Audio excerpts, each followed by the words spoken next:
අයිබෝන් සුබෝදෑසනක් ඔබට.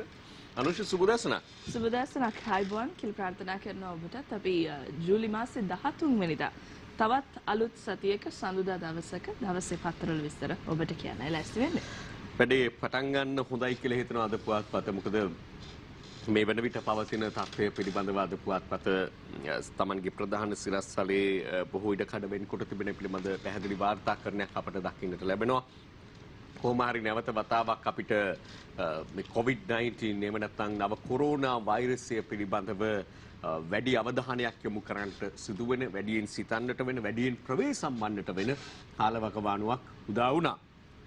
කන්දකාඩු කොවිඩ් පොකුර පාලනයට දැඩි පරිශ්‍රමයක්.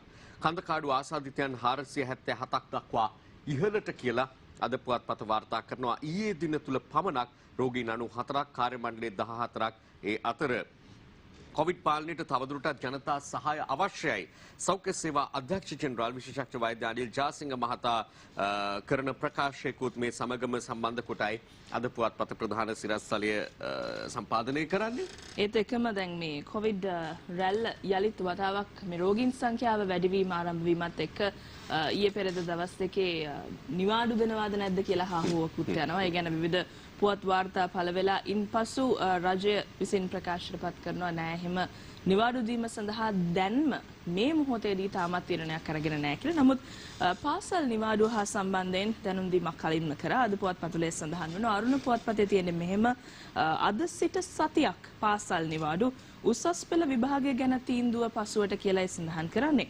කොවිඩ් වෛරසය යලිත් ව්‍යාප්ත වීම පටන් ගැනීමත් එක්ක සියලුම පාසල් අද 13 වෙනිදා සිට 17 වෙනිදා දක්වා වසා තැබීමට අධ්‍යාපන අමාත්‍යාංශය ඊයේ දවසේදී කළ තීරණය පිළිබඳව අරුණ වාර්තා කරන්නේ එහෙම.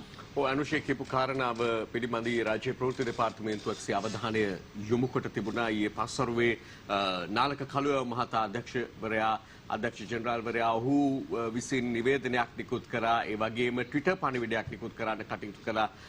ඒක අසත්‍ය ප්‍රචාරයක් බව සඳහන් කරමින් කෙසේ වෙතත් මේ ගැන සෑහෙන පැතිර යාමක් අපට දකින්නට ලැබුණා.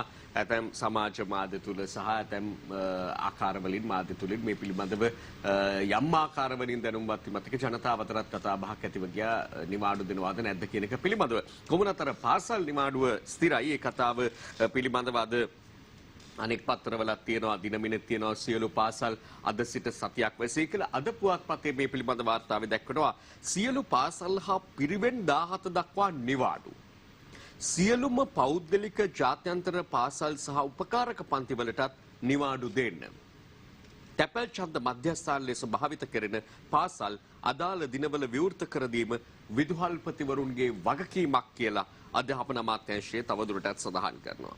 අපි ඒකම එනවා තවත් කාරණාවකට මේ සිරස්තලයත් එක්ක.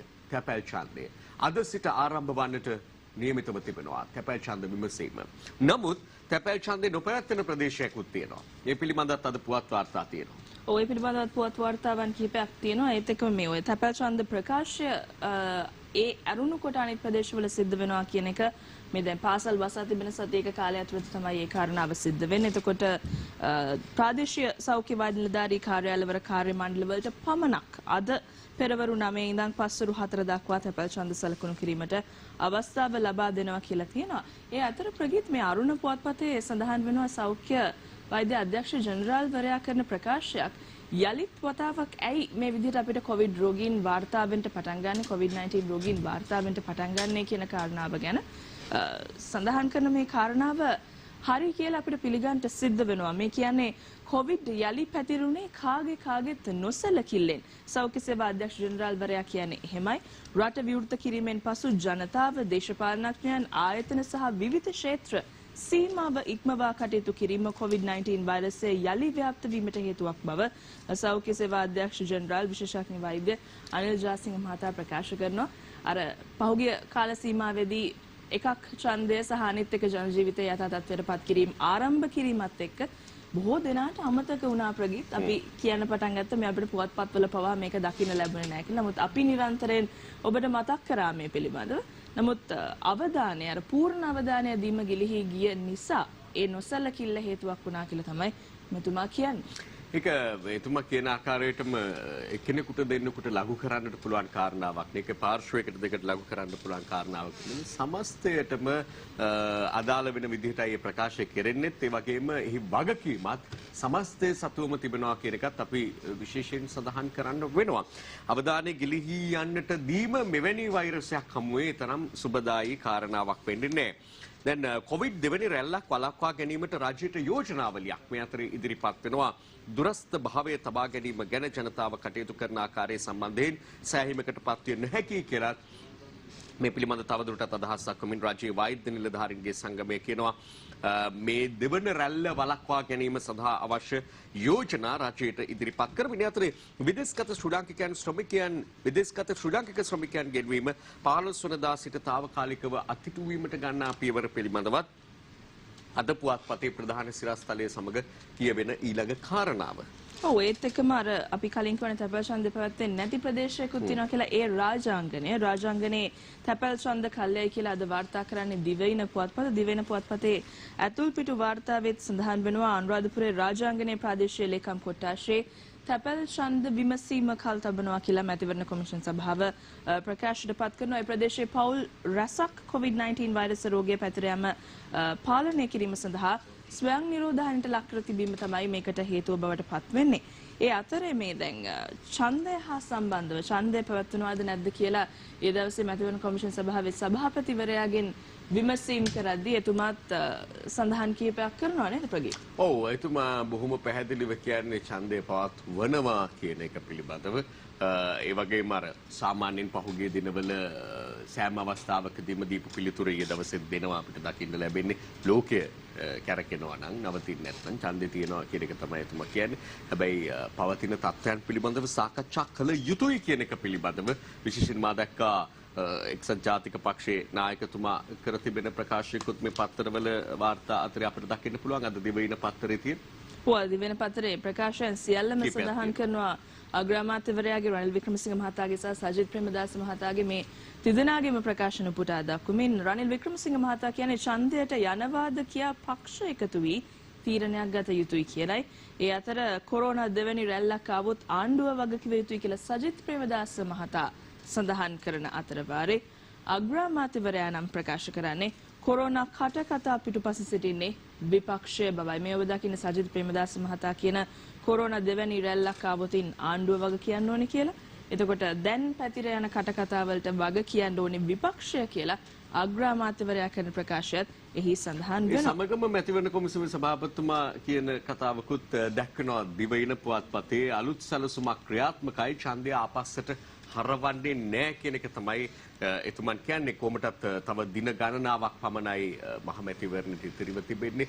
අද සිට තැපැල් ඡන්දත් ආරම්භ වෙනවා. මේ සියල්ල හමුවේ මැතිවරණය පවත්වන්නට පුළුවන් නම් හොඳයි කියන එක තමයි බොහෝ පක්ෂ විපක්ෂ දේශපාලනඥයන්ගේ අදහසක්. දැන් මේ අපිත් එක්ක දිනපතා සාකච්ඡාවලට එක්කාසු වන බොහෝ දෙනාගෙන් මේ පිළිබඳ විමසද්දිත් කියන්නේ මේක සෑහෙන කාලයක් ඇදුණු මැතිවරණයක් වන නිසා මේ පවත්වා ගන්නට ඉඩක් ලැබෙනවා නම් වඩාත් හොඳයි කියන එක. නමුත් රටේ අපිට දැම්ම තියා ප්‍රකාශ කරන්න බැරි කාරණාවල් තියෙනවා. සමහර කාරණාවල් ඒවා පිළිබඳව අපිට සිරෝම පළ කරන්න බැරි මේ දැනට ඇති වී තිබෙන තත්ත්වය ඉදිරියේදී මොන පැත්තට ගමන් කරාවිද කියන එක පිළිබඳව කියන්න අමාරු නිසා. නමුත් පාලනය කර ගැනීම සඳහා දැන් වසංගත රෝග විද්‍යාංශයේ අධ්‍යක්ෂ විශේෂඥ වෛද්‍ය සුදත් සමරවීර මහතාත් බොහොම පැහැදිලිව සඳහන් කරනවා මේක බරපතල තත්ත්වයක් තමයි. නමුත් ඒ පාලනය කර ගැනීම සඳහා අවශ්‍ය ක්‍රමවේද සියල්ල අනුගමනය කරමින් ඉන්නවා කියන එක විශේෂඥ වෛද්‍ය අනිල් ජාසික මහතා කියනවා.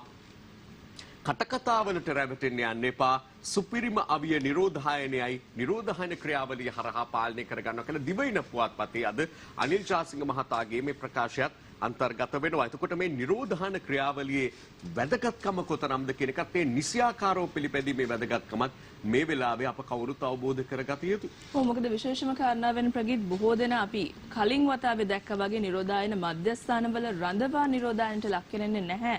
මේ වෙලාවේදී බොහෝ දෙනා ස්වයං නිරෝධායනට පත් කරලා තිබෙන්නේ. මොකද ප්‍රදේශ වශයෙන් අවබෝධයක් ලබා ගන්නට තවමත් මේ පිරිස උත්සාහ කරමින් සිටිනවා. කාටද නිශ්චිතවම ආසාදනය වෙලා තියෙන. ඒ නිසා අර දින ගණනාව ස්වයං නිරෝධායනට ලක් වෙන්න කියන කාරණාව තමයි සඳහන් කරන්නේ. ඒක නිසා මේ වෙලාවේ මේ ප්‍රදේශවල ජනතාවට ඉතාම විශාල වගකීමක් තිබෙනවා. මොකද මේ ආසාදනය වූ සමහර පිරිස් අපිට දැනගන්න ලැබුණා පොදු ප්‍රවාහන සේවා භාවිත කරපු බව. ඒක නිසා මේ පොදු වගකීමෙන් ගැලවෙන්න දැන් කිසිම කෙනෙක්ට හැකියාවක් නැහැ. නිසා අපි විශ්වාස කරනවා මේ රෝගීන් වාර්තා වෙන ප්‍රදේශ පහුගිය දවසක අපි දැක්ක නිවේදනයක් නිකුත් කරා ලිපිනයන් 25කට අධික ප්‍රමාණයක් සඳහන් කරමින් මේ ආශ්‍රිතව සිටින අය නැත්නම් මේ බවල ජීවත් වන උදවිය ආශ්‍රය කරපු අය සිටිනවා නම් තමන්ම කල්පනා කළා ස්වයං නිරෝධායනටපත් වෙන්න කියලා. ඒ ඇර රට බේර ගන්න පුළුවන් ක්‍රමයක් මේ වෙලාවේ නැති නිසා COVID-19 රෝගීන් හා සම්බන්ධව වාර්තා කරනවා මේ මම අංක සංඛ්‍යාදත්ත පිළිබඳවත් සඳහනක් කරන්නම්. මේ මොහොතේ ඊයේ රාත්‍රී 11:07 වන විට පැවති තත්ත්වය සෞඛ්‍ය ප්‍රවර්ධන කාර්යාංශ වෙබ් අඩවිය සඳහන් කරනවා සම්පූර්ණ රෝගීන් සංඛ්‍යාව 2612 කියන සීමාවේ තමයි දැන් පවතින්නේ. ඒ අතරින් 1981ක් මෙවන විට සුවය ලබා පිටව ගිහින් තියෙනවා. 620කට ආසන්න සක්‍රිය රෝගීන් ප්‍රමාණයක් දැනට ලංකාවේ සිටිනවා කියන කාරණාව. ලගර පොදු ප්‍රවාහනය ගැන අපි කතා කරපු නිසා මේ ඇතුල් පිටු වාර්තාවත් පෙන්වීම හොඳයි. පොල් පටවන බස් වලට අද සිට නීතිය තදින්. SDIG දේශපාලු තෙන්නකෝන් ජ්‍යෙෂ්ඨ නියෝජ්‍ය පොලිස්පති උතුර බස්නාහිර පළාත බහර දේශපාලු තෙන්නකෝන් මහතා සඳහන් කරනවා මේ සෞඛ්‍ය උපදෙස් කඩ කරමින් ගමන් කරන බස් රථවලට සෙනග නංවා ගන්නා බස් රථවලට නීතිමය ක්‍රියාමාර්ග ගන්නට සිදුවන බව මේ තියෙන්නේ පුවත් වාර්තාව දිවයින ඇතුල් පිටු වාර්තාවක්. මෙසේ ක්‍රියාත්මක වන්නට දැන් සිදුවන තත්ත්වයක් බොහෝම පැහැදිලිව තියෙනවා. පහුගිය දිනවල නම් අපට පෙවුනේ එලෙස නීතිය ක්‍රියාත්මක වන ස්වරූපයක්. අද පුවත්පතේ මුල් පිටු වාර්තාවක මුණ ගැසෙනවා මේ බස් වර්ජනය පිළිබඳව. ඊයේ මධ්‍යම රාත්‍රියට එදී තිබුණු බස් වර්ජනය ක්‍රියාත්මක වුණේ නැහැ. බස් වර්ජනයේ සතියකට කල්යයි කියලා මේක මේ වෙලාවට ගත්තේ අපි විරාමයට පෙර ආතුව සඳහන් කරේ පොල් පටවගෙන යන බස් වලට මොකද වෙන්නේ කියලා. දේශපාලන තෙන්නකෝන් ජ්‍යෙෂ්ඨ නියෝජ්‍ය පොලිස්පතිවරයා කියන කාරණාවට අවධානය දුන්නේ. දැන් මේ බස් වර්ජනය පිළිබඳව ගත්තාම සංගම්වල ඉල්ලීම් ගණනාවක් තියෙනවා. ඉතින් ඒවට යහපත් ප්‍රතිචාර නැතිවීමත් එක්ක තමයි වුන් මේ වර්ජන ක්‍රියාමාර්ගයට යනවා කියලා කිව්වේ. පවතින වාතාවරණය තෙරුම් බෙරුම් කරගෙන ඔවුන් මේ ක්‍රියාදාමයේ ඉදිරියට අරගෙන යනවා කියලායි සඳහන් වෙන්නේ. ඒ අතර ඉතින් මැතිවරණ ප්‍රචාරක රැළිය එතකොට ප්‍රශ්නයක් නෙවෙයිද කියලා කව හරි අහුවොත් එහෙම ඒවටත් මැතිවරණ කොමිසම සෞඛ්‍ය අමාත්‍යාංශයත් නිර්දේශ නිකුත් කරන අතර වරේ පක්ෂ මට්ටමිනුත් බොහෝ දෙනා තීරණ ගනිමින් ඉන්නවා. අරුණ පුවත්පතේ සඳහනක් තියෙනවා මෙහෙම මැතිවරණ ප්‍රචාරක රැලි වලට සෞඛ්‍ය අමාත්‍යාංශයෙන් රතු එළියක් කියලා COVID-19 වෛරසය යලි පැතිර යාමේ අවදානම හේතුවෙන් මැතිවරණ ප්‍රචාරක රැලි තාවකාලිකව නතර කිරීමට පියවර ගන්න කියලා සෞඛ්‍ය අමාත්‍යාංශයේ ජනාධිපතිවරයාට දැනුම් දීලා තියෙනවා. ඒත් එකම පොහොට්ටුව මේ වෙලාවේ තීරණයක් කරන් තියනවා කියලාත් අපිට දකින්න හැකියාව ලැබුණා. ඔව් ඒක අපිට දකින්න ලැබුණා ශ්‍රී ලංකා පොදු ජන පෙරමුණේ මහලේකම් බැසිල් රාජපක්ෂ මහතා සඳහන් කළා ඊයේ දවසේදීම ප්‍රචාරක රැලි තාවකාලිකව නැවැත්වීමට කටයුතු කරනවා කියලා අද පත්තරේ තියෙනවා. පොහොට්ටු සඳහනේ ප්‍රචාරක රැලි තාවකාලිකව නවත්වයි 13 සිට 15 දක්වා කාලේ ජනපති අගමැති සහභාගී වන රැලි. ඒ කියන්නේ මේ දින මේ රැලි නවත්වනවා කියලා තමයි සඳහන් කරන්නේ. අපි උත්සාහ කළා මේ පිළිබඳව එක්සත් ජාතික පක්ෂයේ වගේම සමගි ජන බලවේගයේ නායකින්ගේ අදහස් උන්සන් නමුත් අපිට හැකියාවක් ලැබුණේ නැහැ. ඔවුන්ගේ ස්ථාවරය කුමක්ද කියන එක දැනගන්න. නමුත් ජාතික ජන බලවේගය මොකෝ කියන්නේ අනුෂේ? ජාතික ජන බලවේගය සඳහන් කරනවා මැතිවරණ ප්‍රචාරක රැලි නතර කරන්නේ නැහැ කියලා. ජනතා විමුක්ති පෙරමුණේ ප්‍රචාරක ලේකම් විජිත හේරත් මහතා අරුණට ප්‍රකාශ කරා කියලා තමයි අරුණ පුවත්පත වාර්තා කරන්නේ. ඔවුන් මේ වෙලාවේදී කොහොමත් මේ දවස් ටිකේ තැපැල් ඡන්දය පැවැත්වෙන නිසා රැස්වීම් නතර කරන්නේ නැත්තේ ඒ හින්දා ඒත් අපි නවත්තන්නේ කරගෙන යනවා කියලා තමයි විජිත හේරත් මහත්තයා කියලා තියෙන්නේ. කොහොම හරි මේ අර ප්‍රගීත් කියපු කතාව අරුණ පුවත්පත වාර්තා කරනවා සමගි ජන බලවේගයත් එක්සත් ජාතික පක්ෂයත් මැතිවරණ රැස්වීම නතර කිරීමට මෙතෙක් තීරණයක් අරගෙන නැහැ කියලත් අරුණ පුවත්පත වාර්තා කරනවා. ඔව් ඒ සමගම අද පුවත්පතේ තියෙන තවත් එක් විශේෂ වාර්තාවක් තමයි අඟුලාන දෙහිවරයාගේ ඝාතන සිද්ධියට පොලිසියේ 3කගේ වැඩ තහනම් කියන පුවත. මියගියේ හිසට එල්ල වූ වෙඩි පහරකින්. පොලිසියෙන් පුද්ගලයන් නවත්වා යන්නේ කොහෙදයි ඇසීම මානව හිමිකම් උල්ලංඝනය කිරීමක් කියලා ඒ අතරේ වෙනත් පුවතක් සඳහන් වෙනවා. පොලිසියෙන් පුද්ගලයන් නවත්වා යන්නේ කොහෙද ඇසීම මානව හිමිකම් උල්ලංඝනය කිරීමක් කියලා මානව හිමිකම් ක්‍රියාකාරී රුකී ප්‍රනාන්දු කියන පුද්ගලයෙකුගේ අදහස් දැක්වීමක් තමයි මෙතන තියෙන්නේ. මේක වෙනත් කාරණාවක්. කෙසේවෙතත් අර අඟුලාන සිද්ධිය ගත්තට පස්සේ අඟුලාන ලුණාව ප්‍රදේශයේ මාර්ගබාධකදී පොලිස් නිලධාරීන් විසින් සිදු කරන ලැබූ වෙඩිතැබීමකින් දීවරෙක් මෙයාමී සිද්ධියක් සම්බන්ධයෙන් පොලිස් නිලධාරීන් දෙදෙනෙකුගේ වැඩතහනම් කළ බව පොලිස් මූලස්ථානය සඳහන් කළයි කියලා මේ කාරණාව සනාථ කරමින් අද පුවත්පත වාර්තා කරනවා. ඊටම කනගාටුදායක සිද්ධියක් ඒකත් ඒ පිළිබඳ එහෙමයි වාර්තා වෙන්නේ. ඔව් ඒත් එක්කම අරුණ පුවත්පතේ ප්‍රධාන සිරස්තලයටත් අපි යනවා මේ නාකොටික් කියන්නේ දැන් මේ දවස්වල වැඩිපුර කතා බහට ලක් වෙන නාමයක්. එතකොට නාකොටික් කල්ලිය කියලා හඳුන්වනවා එක්තරා අන්වර්ථ නාමයකින්. ඒක බොහොම කනගාටුවට කරුණක්. කොටසක් මේ නීතිය සාධාරණත්වයේ ඉෂ්ට කරන්නට ඉන්නා කොටස් පිළිබඳව අපිට නීතියට පිටින් කරපු හොර මගඩි ගැන කතා කරන්න වීම තමයි අර කිව්වත් වගේ අවාසනාවන්ත තත්ත්වය. අරුණ ප්‍රධාන සිරස්තලයේ වෙනුවෙන් ලංකාවේ ලොකුම කුඩු තොගය ඇල්ලූ බව කියමින් නාකොටික් කල්ලිය කළ තවත් මගඩියක් එළියට. පහුගිය කාලේ අපි කොච්චර මේ වගේ රැවටෙන්නේ නැද්ද කියලා හිතනවා. එතකොට ලංකාවේ ලොකුම කුඩු තොගය කියලා කියූ අවස්ථාවල වෙලේ සුදාගේ කීමට මුහුද මැදදී කුඩු තොගය අරගෙන සංගවා තබා ඇත්තේ බලපිටියේ හෝටලයක STF නිලධාරියෙකුත් හවුල් කියලායි සඳහන් කරන්නේ.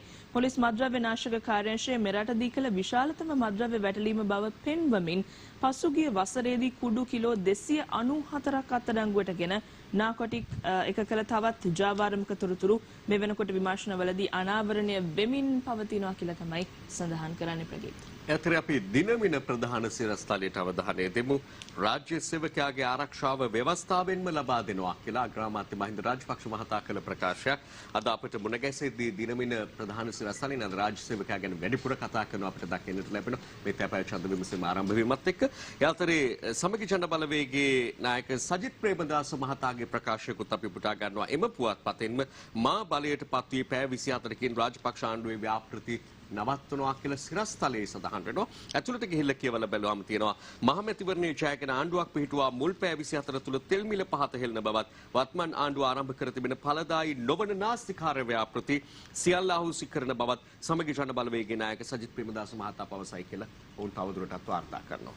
ඒ අතරපාරේ මව්බිම ප්‍රධාන සිරස්තලයටත් අපිට යන්න හැකියාව තිබෙනවා. මව්බිම වාර්තා කරන පාර්ලි චම්පික රණවක මහතා පිළිබඳව ප්‍රධාන සිරස්තලය නීතියට පිටින් චම්පික මිලියන 669ක් වැය කරලා වැඩ බලන පොලිස්පතිට පැමිණිල්ලක් කියලා සඳහන් වෙන්නේ.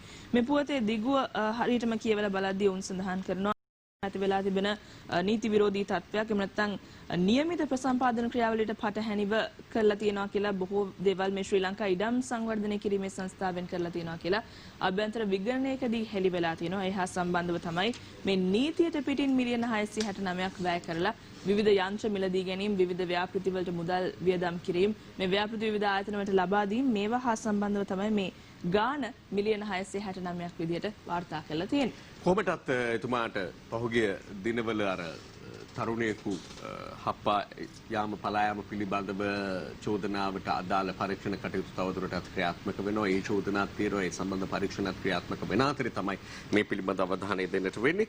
ඒ සමගම අපි තවදුරටත් අවධානය දෙන පුවත් වාර්තා අතර එකක් තමයි දිනමින පුවත්පත්. ඒ වගේම විශේෂයෙන් මේ ගැන අවධානය යොමු වෙන කාරණාවක් අසත්‍ය තොරතුරු පතුරවන්නන්ට එරෙහිව නීතිය දැඩිව පොලිස් මාධ්‍ය ප්‍රකාශකවරයා උපුටා ගනිමින් මේ වාර්තා කරන කාරණාව අතිශය වැදගත් වෙනවා. මේ වෙලාවේ මේ නැවත වතාවක් හිසෝසෝමින් තිබෙන කොරෝනා වෛරසය පැතිර යමින් තිබෙන වෛරසය පිළිබඳවත් ඒ වගේම මැතිවරණයට සම්බන්ධ කාරණාත් පිළිබඳ අසත්‍ය නිර්මාණය කළ කාරණා පැතිරීම ඒවා නිර්මාණය කිරීම බරපතල ගණයේ වැරදි බව අපි විශේෂයෙන් අවධාරණය කරනවා. ඔව් දැන් ඒ පිළිබඳව අසත්‍ය ප්‍රචාරයන් ගෙන යාමත් එක්ක විවිධ පුද්ගලයන් විවිධ කාරණාවන් අරබයා අදහස් දක්වනවා අපි දැක්ක ප්‍රගීත් මදන අපිට ඊයේ දවසේදී මේ ගැන සඳහන් කරන්න අවස්ථාව ලැබුණා. මේ පුනරුත්ථාපන මධ්‍යස්ථානයේ රෝහලක් බවට පත් කිරීම පිළිබඳවත් සඳහන් කීපයක් අපි දැක්කා. සඳහන් කීපයක් තියෙනවා සමාජ මාධ්‍ය. නමුත් මව්බිම අද වාර්තා කරනවා මේ කන්දකාඩු ආසදිතෙන්ගේ ආශ්‍රිතයින් හඳුනාගත්තා. මේ හමුදාපතිවරයා කරන ප්‍රකාශය පුනරුත්ථාපන මධ්‍යස්ථානයේ රෝහලක් බවට පත් කළේ එහි විශේෂිත රෝගීන් ඉන්න නිසායි කියලා. ඒ අතර මම මෙහෙම දෙයක් දැක්ක ප්‍රගීත් සඳහනක් තියෙනවා අරුණ පුවත්පතේ ඇතුල් පිටු වාර්තාවක ආසාදිතයින් රෝහල් වලින් පැන්නොත් තත්ත්වේ භයානකයි කියලා. මොකද මෙහෙම කියන්න හේතුවක් තියෙනවා මේක කාට හරි එකපාරට විහිළුවක් වගේ හිතෙන්න පුළුවන් වුණාට කන්දකාඩුහි යුද හමුදා නිරෝධායන මධ්‍යස්ථානය తాවකාලිකව රෝහලක් බවට පත් කරලා ආසාදිතයින් ඒකට යොමු කරන්නේ මද්ද්‍රව්‍ය සඳහා දැඩි ලෙස ඇබ්බැහි වුවන් රෝහල් වලට පවා පාලනය කරගන්නට නොහැකි නිසා කියලත් මේ අවස්ථාවේදී සඳහනක් තියෙනවා. ඒ අනුව යම් අයෙක් අසාධ්‍ය තත්ත්වයට පත් වුණොත් විතරක් වැලිකන්ද රෝහලට යවන්න කටයුතු කරනවා කියලා තියෙනවා. ඒ නිසා සමහර දේවල් වල ප්‍රචාර යවනකොට බොහෝ දෙනා වැඩිදුර හිතන්නේ නැහැනේ. ඒ වෙලාවට කනට ඇහෙන දේ එක වතාවම මේ පෝස්ට් එකක් බවට පත් කරලා Facebook කරහා වගේ පළ කරනවා. විශේෂයෙන් මේ දවස්වල යවන ප්‍රචාරවල ලැබෙන තොරතුරු වල සත්‍යාසත්‍යතා විමසීම ඉතාමත්ම වැදගත්. මොකද මැතිවරණ සමයක් නිසා එක් දේශපාලන පක්ෂවලට වාසි වෙන සහ අගතියට පත්වන ආකාරයේ දේවල් ප්‍රචාරය වීමේ ඉඩකඩක් පවතින නිසා දැන් ඔය රෝහල් වලින් පැන යාම වගේම තමයි ඊයේ මම දැක්ක තවත් වාර්තාවල සඳහන් වෙනවා අනුෂි අපි ඊයේ මේ ගැන ප්‍රවෘත්ති උදෑසන මේ විදියට ඉදිරිපත් කරද්දී අවධානය යොමු කළ කාරණාවක් රාත්‍රී ප්‍රවෘත්ති තුල අපිට දකින්න ලැබුණා. ඉන්දියාවේ සිට ඇතුල් වීමට ගත උත්සාහයන් පිළිබඳව උතුරට මේ රටේ ඇතුල් වෙන්නට ගන්න උත්සාහයන් පිළිබඳව ඒ අතරේ සැකසහිත අයත් ඉන්නවා කියලා කොවිඩ් ආසාදනය වූ බවට. ඉතින් මෙවැනි තත්ත්වයක් පිළිබඳව අපි අවධානය යොමු කළ යුතුව තිබියදී අද පුවත්පතේ වගේම පත්තර කීපෙම ලෝකමාධ්‍යයේ අවධානය දිනාගත් කාරණාවක් තියෙනවා. ඓශ්වර්යා ඇතුළු බච්චන් පවුලේ 4කටත් කොරෝනා. ඉන්දියාවේ ඊටාම බරපතල ලෙස ව්‍යාප්ත වෙමින් යනකොට කවුරුත් නොසිතූ පුවතකට තමයි අවධානය දෙන්නට සිදුුනේ මේ බච්චන් පවුලටත් කොරෝනා වැළඳීම පිළිබඳව. ඒ වගේම මන්දක කවදාවත්ම මුඛාවරණයක් පළඳින්න නැතුව ඉදිරියට ආපු ඇමරිකානු ජනාධිපතිවරයාත් මුඛාවරණයක් පළඳින්න කටයුතු කරනවා. බ්‍රසීලිය ජනාධිපතිවරයාටත් විරණම අපි දාන්නවා. ඉතින් මෙවැනි තත්ත්වයන් හැම එතුමාටත් හිතෙන්නට ඇති මේ සෞඛ්‍ය උපදෙස් පිළිපැදීම වැදගත් වෙනවා කියන කාරණාව. දිනපතා අලුත් වීඩියෝ සහ ප්‍රවෘත්ති නැරඹීමට ඉහත බටන් එක ක්ලික් කර සියත TV subscribe කරන්න.